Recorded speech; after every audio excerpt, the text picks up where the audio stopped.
Soy Fernando Díaz Villanueva. Hoy es 12 de agosto de 2024 y esto es La Contracrónica.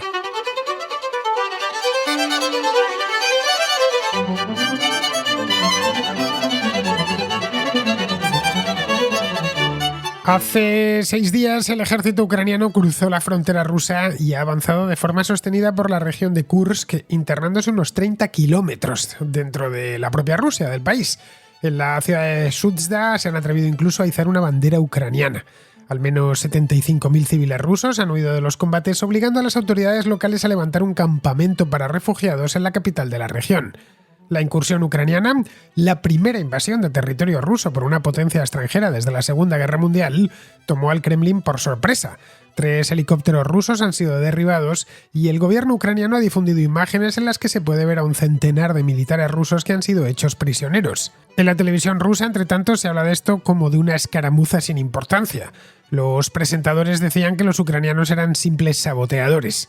Vladimir Putin, por su parte, ha descrito el avance de las unidades blindadas ucranianas como, y esto es textual, otra provocación a gran escala. Una provocación que, según él, quedará en nada.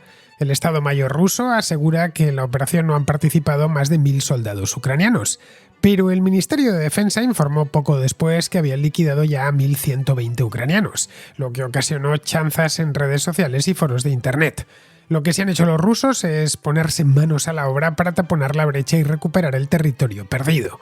Han calificado la maniobra como una operación terrorista, es decir, lo que han hecho los ucranianos es terrorismo y lo que van a hacer ellos es antiterrorismo, dándole así la misma categoría que a las operaciones que los rusos llevan a cabo en el norte del Cáucaso contra los grupos islamistas. Este contraataque no se ha sustanciado aún en nada serio. El sábado los ucranianos siguieron avanzando ya más lentamente y se hicieron con el control de una aldea rusa llamada Plejovo y se están empezando a fortificar. Los rusos, entre tanto, emprendieron una ofensiva muy limitada en la zona de Kharkov que tuvo muy poco éxito. Los acontecimientos de estos días han sorprendido en Occidente, pero no tanto como podría esperarse. En Washington se lo tomaron con calma y han relajado incluso las restricciones sobre el uso en suelo ruso de las armas que suministran a Ucrania. Formalmente siguen prohibiendo al gobierno de Volodymyr Zelensky emplear estas armas en territorio ruso, pero esta vez han transigido, algo que seguramente no hubiese sucedido hace solo un año. Temían una reacción del Kremlin y que eso provocase una escalada. Pero lo que han visto es una reacción muy moderada por parte del Kremlin. Esto plantea algunas preguntas sobre las líneas rojas que realmente tiene Putin y si las vacilaciones occidentales a la hora de armar a Ucrania por miedo a una escalada fueron un error estratégico. También queda abierta la cuestión de si las pérdidas territoriales en Rusia, por pequeñas que éstas sean, encenderán la indignación dentro del país. Por ahora parece que reina la paz más absoluta en el interior de Rusia, pero en el ala más nacionalista están furiosos. Exigen el cese de Valery Gerasimov, jefe del Estado Mayor del Ejército, y que regrese Sergei Surovikin, que el año pasado fue arrestado y luego apartado tras la rebelión de Yevgeny Prigozhin. Por de pronto, y para evitar males mayores, el Kremlin ha endurecido las restricciones a YouTube y al servicio de mensajería Signal, con la idea de dificultar en la medida de lo posible la información comprometida para el régimen.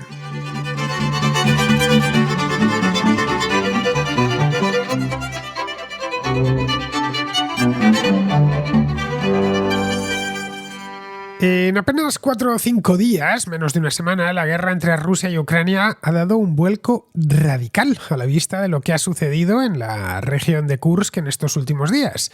Hasta la semana pasada, el ejército ruso apretaba en el este del país de forma lenta, pero muy consistente. No había, de hecho, en los últimos 2 meses una sola buena noticia para los ucranianos. Cuando no habían perdido una nueva aldea en el Donbass, es que se estaban planteando retranquear una vez más las líneas de defensa. La sensación hasta hace unos días era de cierto pesimismo, por no decir de franco pesimismo, porque no era mucho lo que podían oponer los ucranianos. Tal y como os comentaba aquí, esto fue hará pues ya más de 2 meses, finales de mayo, principios de junio. Creo que fue el último programa que dediqué a esto.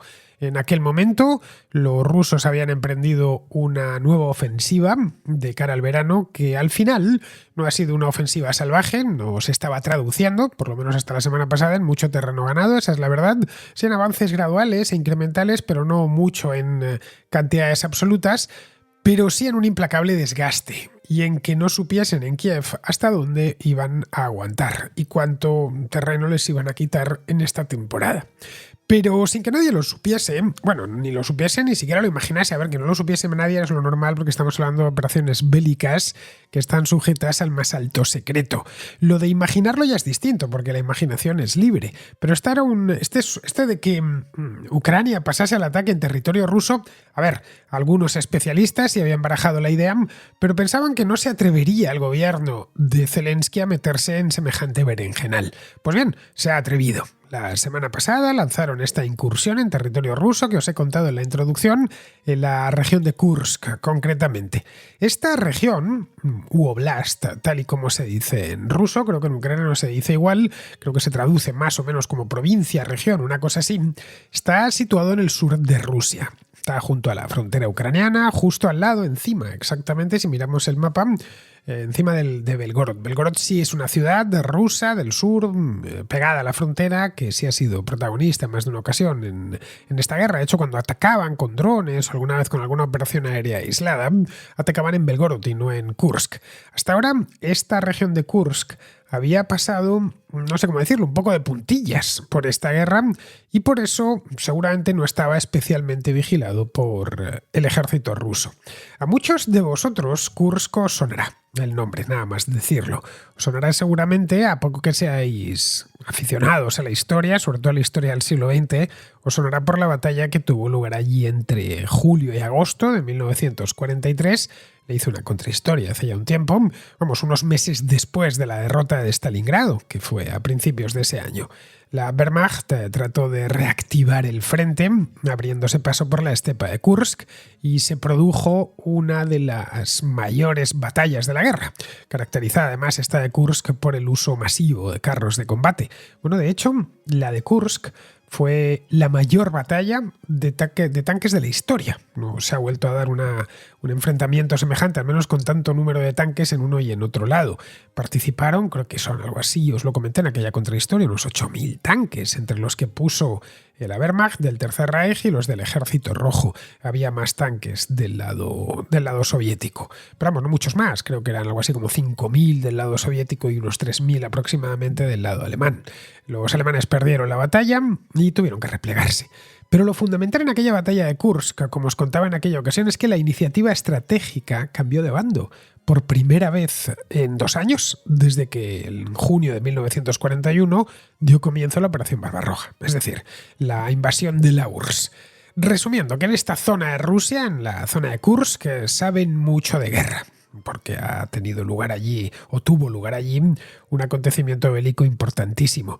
De hecho, si por algo es conocido Kursk, es por aquella batalla, no nos vamos a engañar. Bueno, esa batalla y el submarino, lo recordaréis, los que tengáis edad de recordarlo, ese submarino de la Armada rusa que se hundió en agosto del año 2000, pues hace ahora 24 años, justo, porque fue a mediados de agosto, en el Océano Ártico, en el mar de Barents, exactamente, y que se llamaba así el Kursk en recuerdo de esa misma batalla. Tuvo un error técnico y se fueron al fondo. Y ahí siguen con una especie de ataúd metálico con todos los... No se ha rescatado evidentemente a nadie, aunque se hicieron muchos intentos, pero Putin acababa de llegar a la presidencia justo ese mismo año, en el año 2000, y se trató de ocultar lo mayor posible la información. Hubo incluso bastantes quejas en Rusia, y es cuando Putin dio la primera demostración de quién era. Siempre que se habla de la biografía de Putin, suelen remontarse los biógrafos para conocer al Putin presidente a esta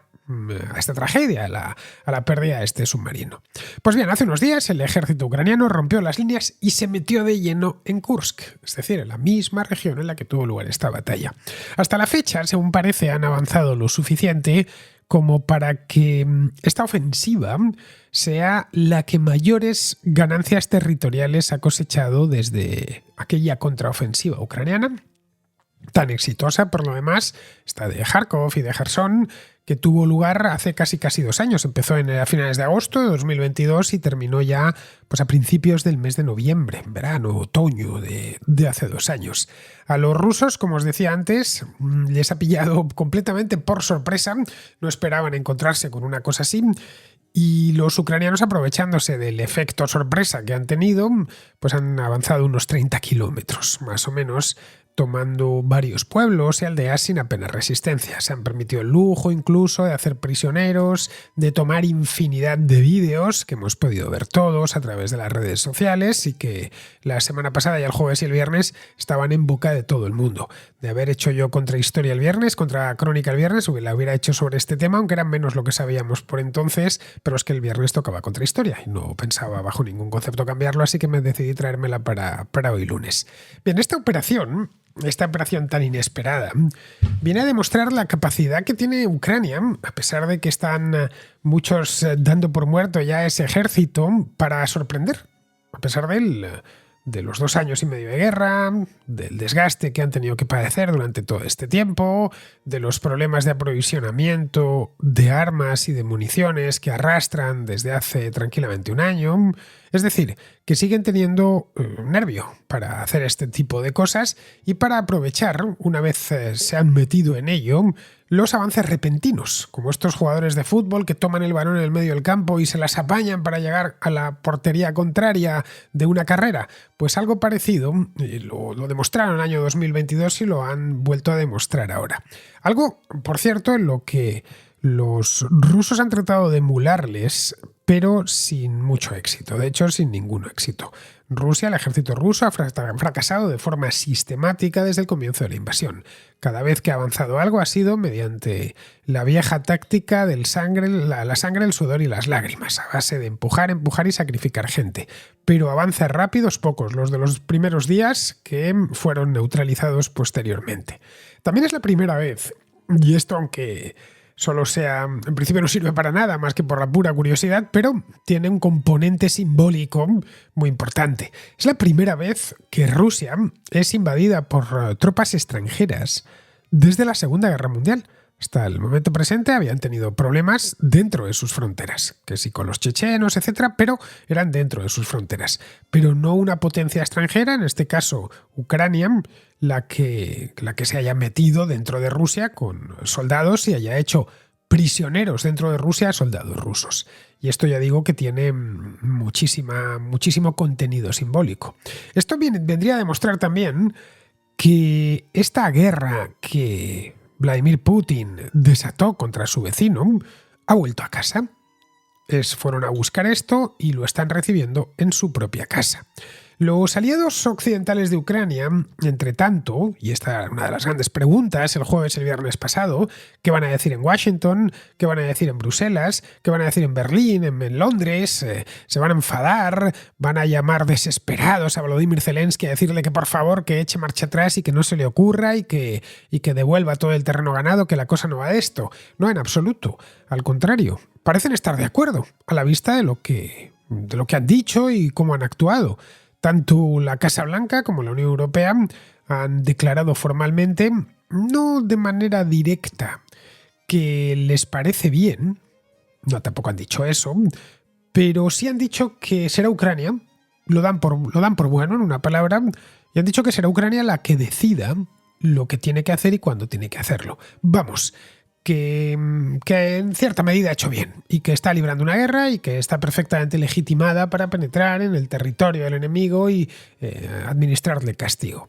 Llama la atención porque hasta ahora, 2 años y medio, ojo, uno de los debates más acalorados de la guerra de Ucrania, en Washington, en Bruselas y sobre todo en los medios de comunicación, aquí en la Contracrónica lo hemos debatido muchas veces, eran hasta dónde podía llegar Ucrania. En la defensa, evidentemente, hasta donde pudiese, pero más allá de la pura defensa, en el ataque. Es decir, ¿cuáles eran las líneas rojas del Kremlin? Esas líneas rojas importantísimas que si se cruzaban, pues tendrían unas consecuencias funestas. Como por ejemplo, desencadenar la Tercera Guerra Mundial y el Armagedón nuclear.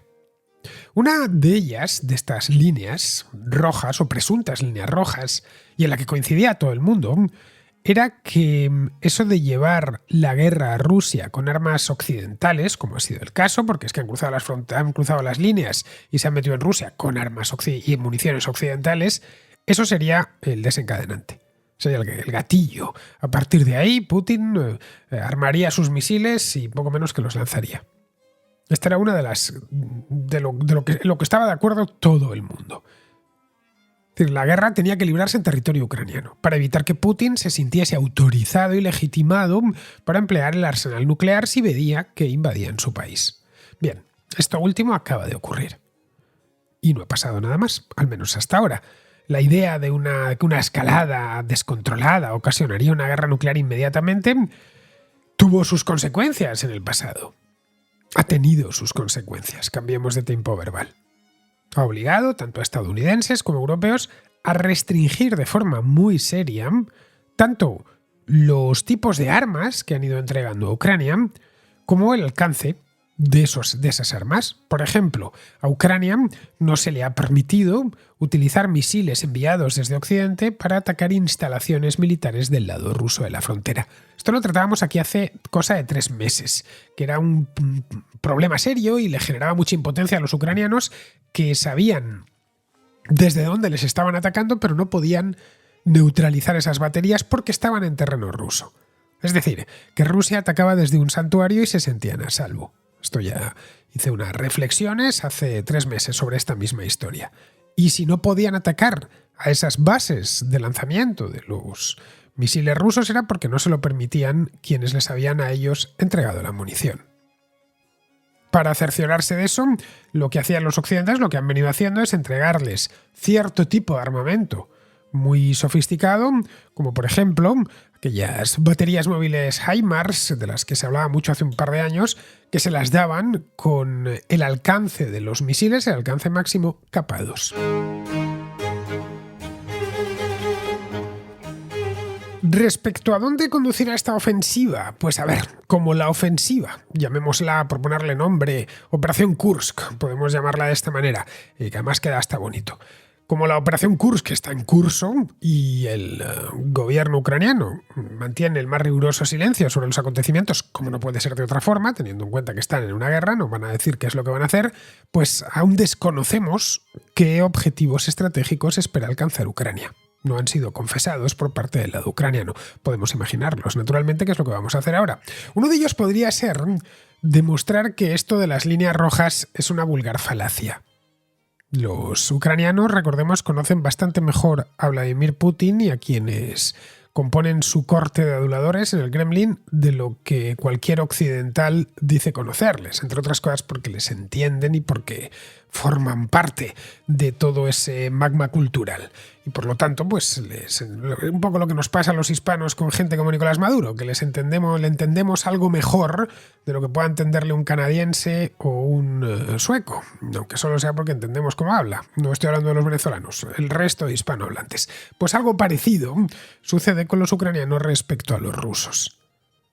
Así que ellos intuían que esto de que como paséis de aquí, monto la de San Quintín y empiezo a lanzar bombas nucleares a diestro y siniestro.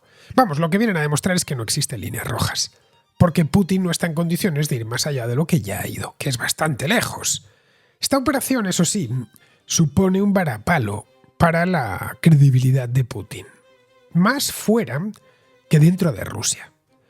Dentro la información está muy controlada, no hay medios de comunicación libres ni nada que se le parezca. Dentro de Rusia no existe ningún medio de comunicación que emita al menos de forma legal, televisiones, radios, prensa escrita, que critique a Vladimir Putin y que se oponga a la guerra, empezando porque es que aquí no hay una guerra oficialmente desde el punto de vista del Kremlin.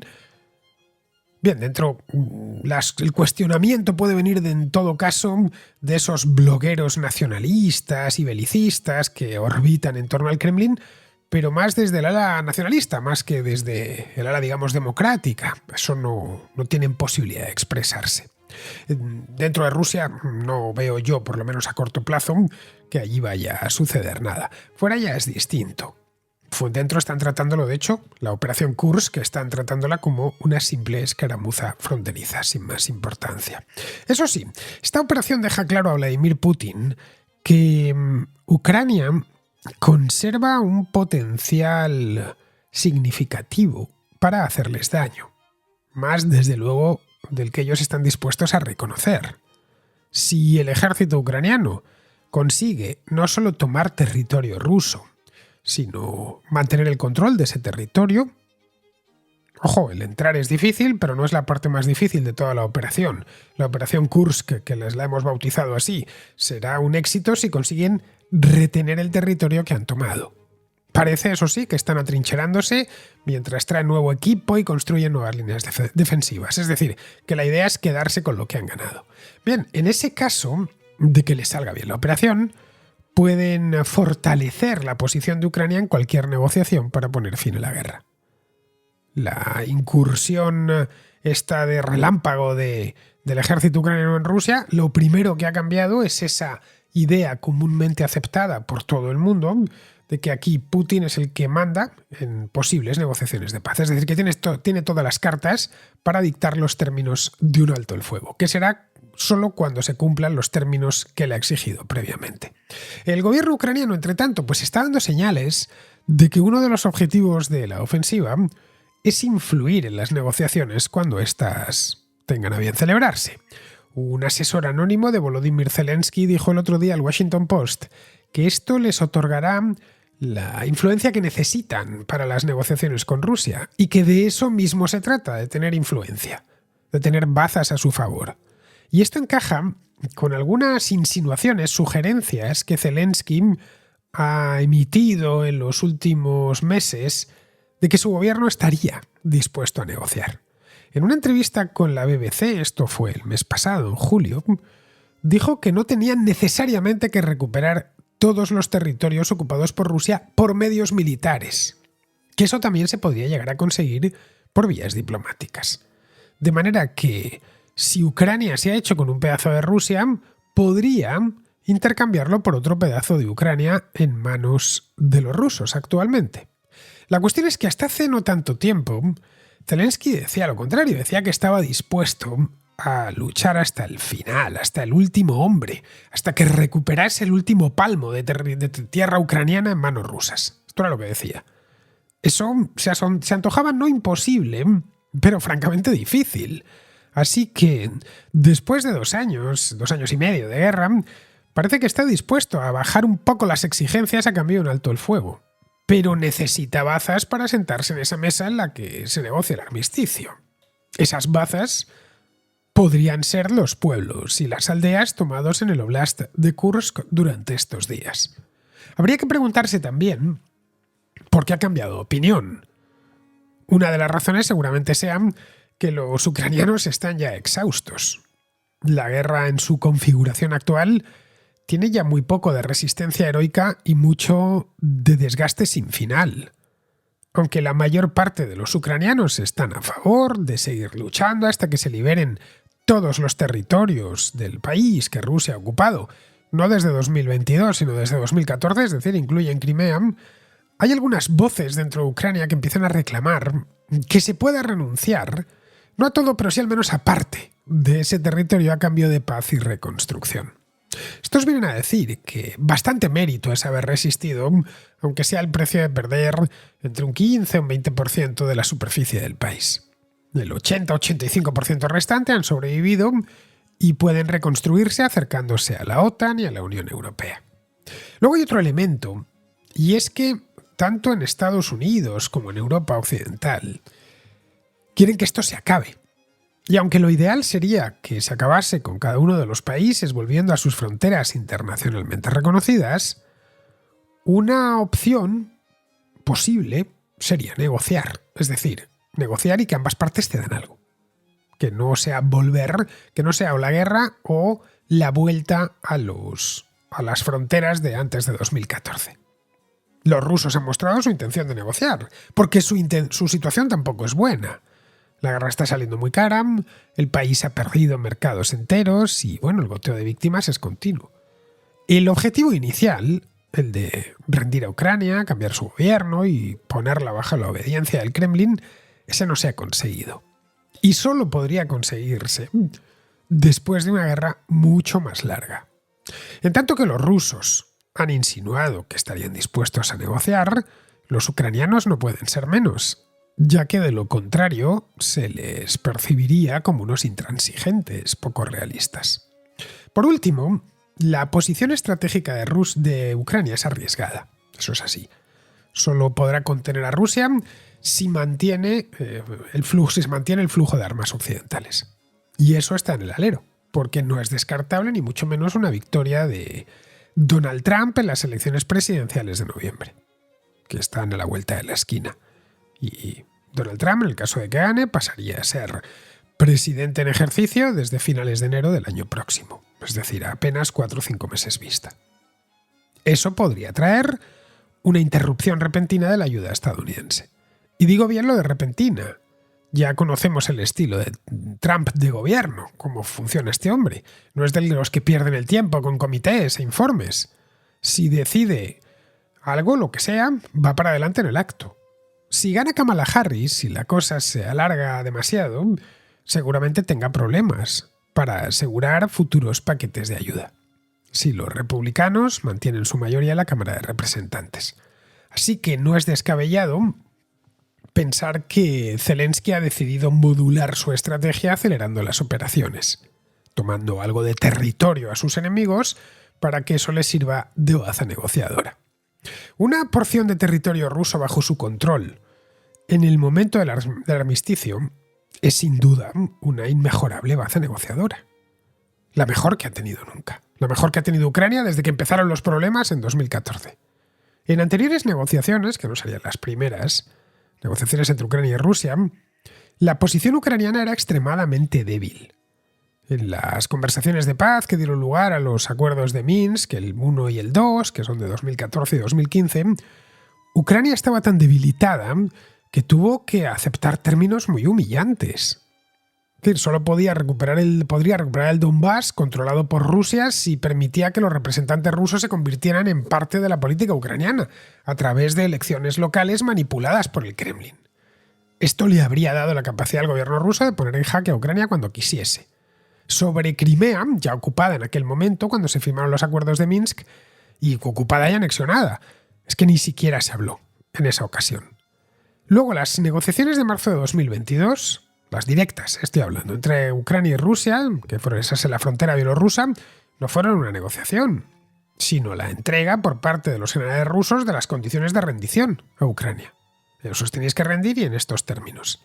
Luego, en abril de 2022, cuando ya había empezado la guerra, las negociaciones que medió Turquía en Estambul tampoco llegaron a nada, porque Rusia exigía que Ucrania se desarmase en el acto. Desde entonces, el precio que los rusos han puesto al fin de la guerra es la cesión formal de varias regiones, de varios oblast. Está el de Lugansk, el de Donetsk, el de Zaporilla y el de Jersón. Bueno, en este último oblast, el de Jersón, los rusos solo ocupan una parte, ni siquiera ocupan la capital. Así que estarían exigiendo que les entregasen áreas que el ejército ruso ha sido incapaz de ocupar en esta guerra. Ucrania hasta el momento no ha tenido capacidad de negociación, esa es la verdad. Así que lo que ha tenido Rusia hasta el momento ha sido toda la iniciativa diplomática por delante. Ha podido mostrar ante todo el mundo su voluntad de llegar a la paz a cambio de territorio. Queremos la paz, pero a cambio de estas condiciones que son justificables. Y claro, a eso los ucranianos no estaban dispuestos a acceder. La primera contraofensiva que hizo Ucrania, la del verano-otoño de 2022, le salió bien. Pero el resto han fracasado. Mientras la maquinaria de guerra rusa conquistaba lenta pero implacablemente más territorio en el este de Ucrania, en una guerra de desgaste desesperante. La oferta de paz a cambio de tierra siempre ha estado sobre la mesa, o casi desde el principio, pero esa no satisface a nadie en Kiev. Así que todo indica que quieren cambiarla por una propuesta distinta, que esté algo más igualada. Tierra a cambio de tierra, y así llegar a la paz. Esto pone a Putin en un aprieto, ya que el núcleo de su estrategia en Ucrania era aguantar el tiempo que fuese posible, sabiendo que tiene más hombres y más medios que los ucranianos. Vamos, que perder territorio Es una humillación con la que no contaba. Necesita recuperarlo porque, aunque varios oblasts del este han sido formalmente anexionados y ya forman parte de Rusia, caso de Lugansk o de Donetsk, todos en Rusia tienen claro que no es lo mismo el oblast de Kursk que el de Lugansk. Uno es Rusia desde siempre, el otro es una anexión reciente y por la fuerza. Si quiere recuperar lo que los ucranianos han conquistado, tendrá que emplearse, reubicando unidades y planificando bien la operación. Eso implica desatender otras partes del frente. En fin, ya veremos por cuál opción se decanta Putin, pero lo último que puede permitirse ahora es la debilidad. Vamos con la contrarréplica. Empezamos con José, que nos habla de la connivencia de los Mossos d'Esquadra con Puigdemont durante su viaje a España la semana pasada. Hola Fernando. Una contradicción especialmente dolosa sobre el tema de Puigdemont es que este hombre tenía escoltas públicos, pagados con nuestros impuestos, que estaban escoltándole fuera de España y que le seguían a todas partes. Tenían Mossos d'Esquadra asignados para protegerle. ¿Acaso esos Mossos no iban con él cuando cruzó la frontera? Y si es así, ¿por qué cuando cruzó la frontera no ejecutaron la orden de detención? Sí, creo que, en fin, esto es una prueba más del poder del Estado. Que cuando te deja entrar, entras. Cuando no quiere que entres, pues no entras. Todo lo que está pasando con los independentistas está dejando claro que no son independientes, porque cuando el Estado los ha querido meter en la cárcel han entrado, cuando los ha querido sacar han salido, cuando se ha querido olvidar de sus penas se ha olvidado. En fin, un independentista de verdad no depende del Estado para hacer sus cosas. Bueno, eso es todo. Gracias por tu programa, Fernando. Me da la impresión, José, que no solo los Mossos d'Esquadra han colaborado en el circo del jueves pasado en Barcelona. Comenté el tema en una La Contra que hice el otro día. Vamos, que todo indica que Puigdemont ha venido a España porque sabía que no lo iban a detener, lo cual viene a confirmar su acreditada cobardía. Puigdemont, a diferencia de Oriol Junqueras, por ejemplo, que era su vicepresidente, no ha pasado ni un minuto en prisión. Tan pronto como proclamó la independencia, aquel día, con su público esperando junto al Arco del Triunfo, y a sabiendas de que eso tendría consecuencias legales, se metió en un maletero y huyó del país. No estaba dispuesto a ser un mártir, o pretendía ser un mártir, pero un mártir desde la comodidad de un chalet a las afueras de Bruselas. Desde entonces no ha arriesgado nada. Cuando vio que le podían detener en algún país de Europa, decidió quedarse en Bélgica, sabiendo que allí no tenía nada que temer. Cuando retiraron la euroorden, se animó de nuevo a viajar por el continente, pero sin entrar en España. Todo lo más que hizo es acercarse a la frontera. Pero nunca la franqueó, no fuese a darse el caso de que un policía le detuviese. Yo, si fuese independentista catalán, bueno, más aún, si fuese un independentista catalán que en su momento me jugué el patrimonio y la libertad en aquella aventura, no podría ni ver a Carles Puigdemont. Pero bueno, sigue teniendo una parroquia muy numerosa, que el otro día estaba encantada, viendo cómo se dirigía a ellos delante del Arco del Triunfo. A ver, que hubo connivencia con la administración, yo creo que es obvio. Recuerda que el paseo se lo dio de la mano del que fue consejero suyo de presidencia cuando estaba en el gobierno, Jordi Turull, que por cierto no se fugó y se comió algo así como 3 años de cárcel. Es decir, que era mucha la gente que sabía dónde estaba, cuándo entró y qué planes tenía. Empezando por los Mossos d'Esquadra, cuya responsabilidad no pueden eludirla. Y quizá, terminando por el Ministerio del Interior, el de Fernando Grande Marlaska. Es Marlaska el responsable de custodiar las fronteras. También es el responsable de vigilar a los prófugos de la justicia que se encuentran en el extranjero, especialmente prófugos tan visibles como Carles Puigdemont, tan visible que dijo que iba a volver. Es simplemente imposible que no le tuviesen en el radar. De haber dudado un solo momento Puigdemont si le iban a detener o no, jamás hubiese hecho esto. Así que todo indica que por el lado del gobierno no había intención de detenerle. Es una simple especulación, pero vamos, podría haber sucedido que le diesen algo así como el premio de consolación después del acuerdo al que llegaron el PSC y Esquerra para hacer a Salvador Illa presidente. Y que este premio de consolación consistiese en eso mismo. Te dejas caer por Barcelona, das un meeting para tu público más entregado, que tampoco era muy numeroso, eran unas 3.000 personas, y vuelves. Y aquí paz y después gloria. No tenemos ni idea, ya digo, estoy especulando, pero es que si no, lo del jueves pasado es imposible explicarlo. Bien, seguimos con Enrique, que nos habla sobre lo que desató los disturbios de estas 2 últimas semanas en el Reino Unido. Hola Fernando, ¿qué tal?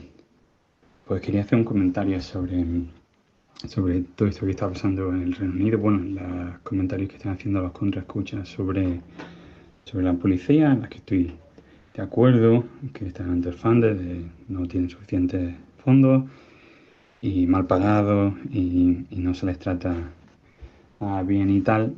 Y quería añadir una cosita. Y estaba escuchando el otro día el podcast de Trigonometry, que para quien no lo conozca, bueno, es un podcast en inglés, pero es un podcast de gente que lleva a invitados disidentes, como quien dice. Hay algunos que no me gustan nada, como Nigel Farage, pero llevan gente interesante y está bien escucharles. De hecho, el nombre del programa es un poco un juego de palabras con trigonometría y el trigger warning este que se inventaron desde el movimiento woke. Y en uno de los programas que hicieron hace un par de días, entrevistaban a un ex detective que comentaba cómo, dónde cree que dónde ha empezado este problema de los riots, ¿no? de las movilizaciones, y no lo marca en el punto del incidente del asesinato de esta niña en Southport, sino en el aeropuerto de Manchester. En el aeropuerto de Manchester hubo un incidente en el que se detuvo a 2 personas y luego se les sacó un poco más tarde, pero salió un vídeo a la luz en el que un policía le pegaba una patada en la cabeza a uno de los sospechosos, de los implicados, y ese clip estuvo dando vueltas por todos lados e hizo que la policía, pues, durante un tiempo no pareciera que fuera muy buena en el Reino Unido y que se sobrepasaban de lo que hacían. Pero resulta que el vídeo en verdad era más, lo que pasó, el vídeo le faltaba contexto, y entonces poco después salió un vídeo en el que luego aparentemente están persiguiendo a quien sacó el vídeo completo. No entiendo por qué, pero en el vídeo completo sale como uno de estos de los implicados se lía a puñetazos con la policía, tumba a una policía mujer al suelo de un puñetazo hasta que ya le dan con el taser, la pistola esta eléctrica, como se llame, y ya en el suelo, por pura venganza, uno de los policías en caliente le da una patada, que está mal, no es justificable, pero tiene un contexto que faltaba ahí, en este vídeo. Y este hombre, pues, dice que el hecho de que haya esta media verdad, ¿no? que le falte información a esto, ha sido forma deliberada desde arriba. También suena un poco a conspiranoia, pero es verdad que por qué se tardó tanto en sacar el vídeo completo, y creo que esa parte era importante. Porque interesa, ¿no? que la policía se vea mal, se vea como los malos, y desde arriba, no sé. Esa es la pregunta que hacía este hombre. Pues nada, solo quería añadir esa pequeña cosa. Un saludo. Uno de los problemas de nuestra época son los vídeos cortos para informarse de algo, o los vídeos ultracortos. Hace unos años se decía que el 1 minuto y medio, 2 minutos que dura una pieza de informativos era poco tiempo para hacerse una idea cabal de lo que está pasando sobre cualquier cosa. Y 2 minutos es efectivamente poco tiempo, pero al menos al redactor le da tiempo a combinar unas cuantas imágenes y hacer algún comentario poniendo en contexto la información, ofreciendo declaraciones de uno y de otro lado. Ahora en las redes sociales prima el vídeo de no de 2 minutos, sino de 30 o 40 segundos, generalmente acompañado de mensajes tremendistas tipo «esto es lo que está pasando, así está Inglaterra», o «no se puede salir a la calle». En esos vídeos se muestra un corte muy concreto de un acontecimiento, el corte que interesa a quien lo ha cortado y a quienes lo difunden, claro está. De esta manera se puede crear un estado de opinión e incluso una alarma social, como pasó aquí en el Reino Unido. Como además ahora todo se graba con el móvil, pues basta con poner el momento de tal o cual agresión o en el que vuelcan el automóvil en la calle para que aquello parezca que todo está al borde mismo del colapso. A veces juntan 3 o 4 agresiones en esos 30 segundos o peor aún, se hace pasar un suceso de hace 2 años por algo que presuntamente pasó ayer a la vuelta de la esquina. En estos días en Inglaterra lo que ha sobrado es información de mala calidad, siempre interesada. En función de quién proviniese el vídeo ya sabías si se iba a concentrar en los alborotadores, en los que organizaban las contramanifestaciones o en la policía. Y todo para señalar culpables y crear alarma. Bueno, a veces ni siquiera eso, a veces con la única intención de fomentar la movilización, cuando no fomentar directamente el odio. Estaba la otra noche viendo el informativo de la BBC y mostraban lo que había ocurrido en Belfast. La cobertura era larga, de varios vídeos, y daba una imagen mucho más equilibrada de lo que estaba pasando allí. Una pieza hablaba de los disturbios, otra de por la noche, otra de las manifestaciones, hablando con unos manifestantes de los dos lados, otra iba sobre cómo estaba actuando la policía. En 10 minutos habían ofrecido una información completa y desapasionada de lo que estaba pasando en Belfast. En el Channel 4, un redactor se desplazó hasta Rotherham, el suburbio de Sheffield, donde asaltaron el hotel que acogía inmigrantes, esto fue hace 2 domingos, y el redactor, se tomó un café con varios de los manifestantes, que explicaban sus razones de manera tranquila y cuál es la razón por la que se oponen a los inmigrantes. Más o menos uno se hacía una idea. Estos vídeos de los que os hablo los tenéis en internet. No hace falta vivir en el Reino Unido y poner la televisión. Y es un modo, a mi juicio, mucho más acertado de acercarse al problema que esos cortes interesados que los activistas cuelgan de las redes sociales. Pero claro, estos vídeos de los que os hablo no van dirigidos a una cámara de eco, sino al gran público para que saque conclusiones. Bien, seguimos con Israel, que nos habla de las candidaturas en las elecciones de Estados Unidos. Y me gustaría hacer un comentario al hilo del sistema electoral americano y una de sus consecuencias, y es que a veces un presidente puede alcanzar el cargo sin haber logrado ganar en el voto popular. Bueno, el origen del sistema del colegio y de que en la mayor parte de los estados el ganador se lo lleva todo, hay que buscarlo en la prevención que tenían los estados pequeños, en aquel caso contra el gran estado que era Virginia y también un poco Nueva York. Bueno, el hecho de garantizarse cierto peso en la elección del presidente. De este modo, pues no valía con ganar las elecciones en Virginia y que en el resto de estados pues los votos se repartieran.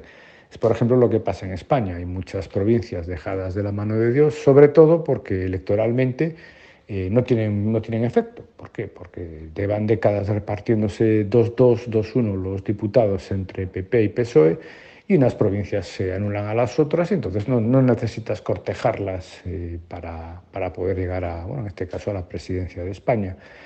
Bueno, eso fue el sistema que, ya digo, se dio en su día por parte de los estados pequeños para garantizarse pues, cierto peso. Después estaría el tema de la diferencia entre el colegio, porque es inevitable que lleguen a darse casos en los cuales haya divergencias entre el voto del colegio y el voto popular.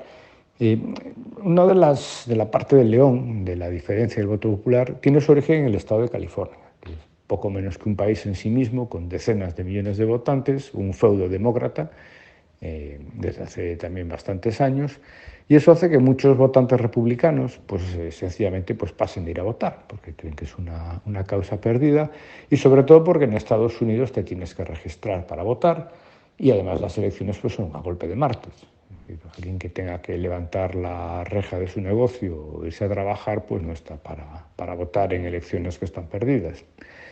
Caso contrario es el del electorado demócrata, que en buena parte se nutre de colectivos sindicalizados, incluidos empleados públicos, que tienen entre sus derechos el de tener un permiso remunerado para ir a votar, siempre y cuando presenten el correspondiente justificante de que han votado.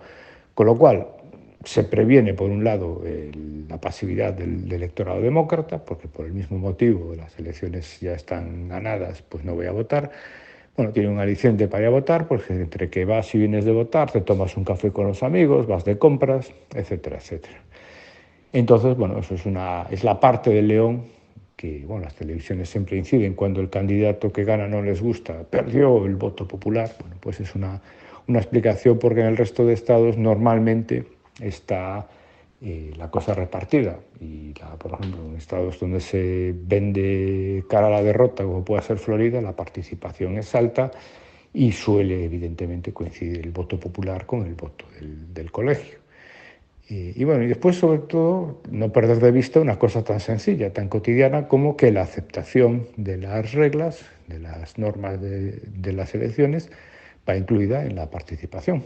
Y en Estados Unidos, como bien dice Israel, puede darse el caso de que el ganador haya perdido en voto popular, pero tenga suficientes estados como para imponerse en el colegio electoral.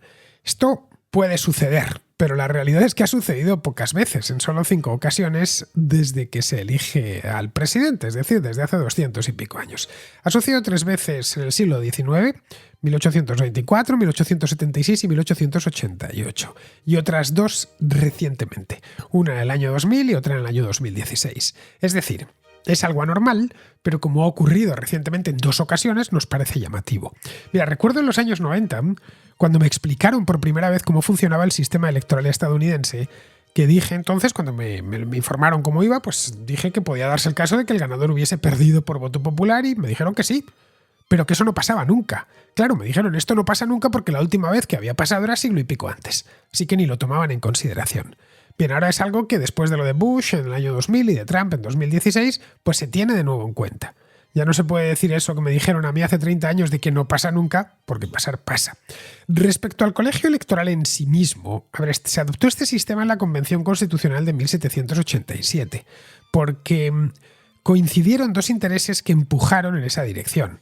En principio, se plantearon los padres fundadores que el Congreso eligiese al presidente, como sucede en los sistemas parlamentarios, pero les parecía en aquel entonces que eso era violentar la separación de poderes. Debatieron entonces cómo elegir al presidente. Había partidarios de la elección directa por voto popular, esa era la opción preferida de Alexander Hamilton, por ejemplo, pero otro de los padres fundadores, James Wilson, que era experto en derecho, propuso lo del colegio electoral, es decir, una elección indirecta. A esa modalidad se apuntaron los estados pequeños, como Connecticut o como Rhode Island o como Nueva Jersey, porque sabían que podrían exigir un mínimo de votos sin importar la población, como bien nos ha contado Israel. Pero también se sumaron los estados esclavistas del sur del Potomac, es decir, Virginia, las Carolinas, Georgia, ya que exigían que los esclavos fuesen contabilizados como habitantes, aunque no tuviesen derecho al voto, luego les tocarían más votos en ese colegio electoral. Ya para terminar, para cuando estaban cerrando este debate en el Federalista, James Madison, otro de los padres fundadores, lo dejó claro en un artículo que publicó creo que era cuando se reunía la convención. Dijo a él, en ese artículo decía Madison que lo ideal para él era combinar el poder de los estados y del pueblo, de la confederación.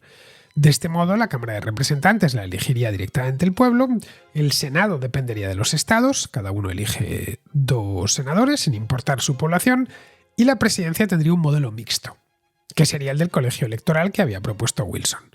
Parecía una explicación elegante y tiraron para adelante. Y así hasta el día presente.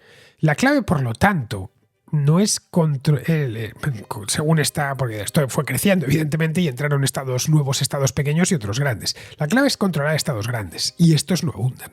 Grandes desde el punto de vista demográfico.